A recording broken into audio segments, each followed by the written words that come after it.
ইরানি জেনারেলের কড়া হুঁশিয়ারি।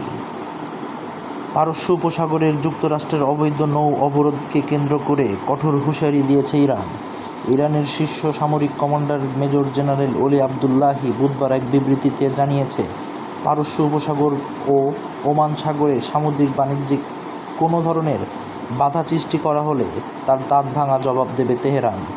খাতাম আল আম্বিয়া সেন্ট্রাল হেডকোয়ার্টার্সের এই কমান্ডার বলেন, যুক্তরাষ্ট্র যদি তাদের অবৈধ কর্মকাণ্ড অব্যাহত রাখে এবং ইরানি বাণিজ্যিক জাহাজ ও তেলবাহী ট্যাঙ্কারের নিরাপত্তা বিঘ্নিত করে, তবে তা যুদ্ধবিরতি চুক্তির সুস্পষ্ট লঙ্ঘন হিসেবে গণ্য হবে। এমন পরিস্থিতি তৈরি হলে ইরানের সশস্ত্র বাহিনী কৌশলগতভাবে গুরুত্বপূর্ণ হরমুজ প্রণালী, পারস্য উপসাগর, ওমান সাগর, এমনকি লোহিত সাগরও আর কোনো ধরনের আমদানি রপ্তানি কার্যক্রম চলতে দেবে না।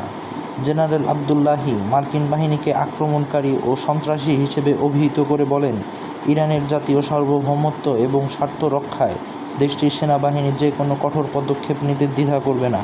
মূলত এই বার্তার মাধ্যমে ইরান বিশ্ববাসীকে জানিয়ে দিল, এই অঞ্চলে তাদের বাণিজ্যিক স্বার্থের আঘাত আসলে তারা বৈশ্বিক জ্বালানি ও বাণিজ্যিক পথে নিরাপত্তা সম্পূর্ণভাবে অচল করে দেওয়ার ক্ষমতা রাখে।